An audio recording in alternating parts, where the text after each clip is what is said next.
Bonjour à tous, dans cette vidéo concernant le tableur Google Sheets, nous allons voir comment utiliser la fonction ImportRange.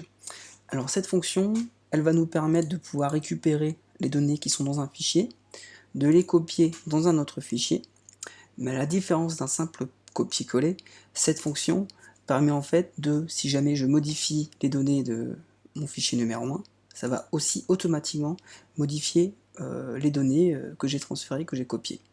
Voilà. Donc dans ce cas-là, pour vous montrer, j'ai créé deux fichiers. Le fichier qui s'appelle Google Sheets 1. Dans ce fichier, j'ai créé un tableau tout bête avec des données qui ne veulent pas dire grand-chose, mais c'est juste pour le test.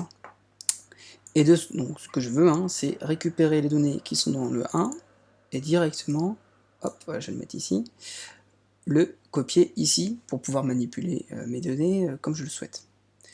Donc, je retourne sur mon fichier Google Sheets 2, voilà, je vais le laisser charger, ok. Une fois que je sélectionne ma case, voilà, je vais donc taper égal, le nom de la formule, ImportRange, vous savez, il le trouve tout seul, voilà.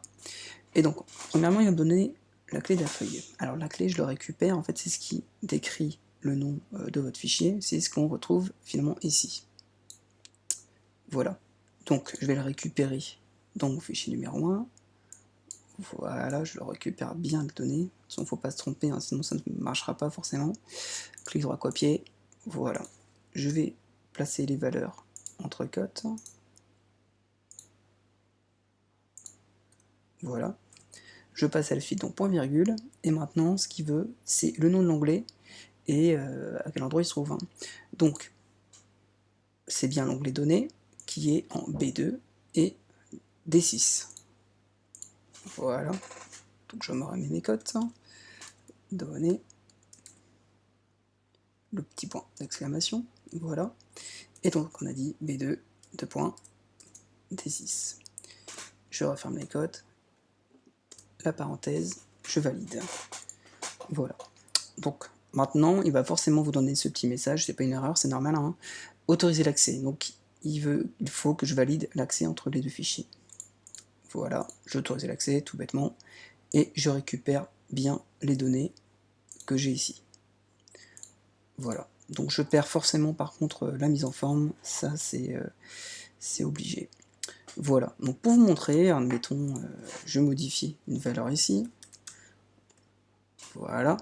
Alors il faut sûrement le temps que ça mette à jour de l'autre côté. Voilà. C'est normal, c'est le temps que ça se mette en place. Suspense. Ok, vous avez vu, ça a bien pris en compte les valeurs. Donc voilà tout l'intérêt de la fonction ImportRange. Donc dans ce cas-là, c'est pas hyper intéressant, mais vous pouvez notamment l'utiliser sur des valeurs numériques. Si vous avez des tableaux avec beaucoup de données, c'est quelque chose qui peut être très très intéressant. Faites-moi confiance. Voilà, merci à tous d'avoir suivi cette vidéo. À bientôt.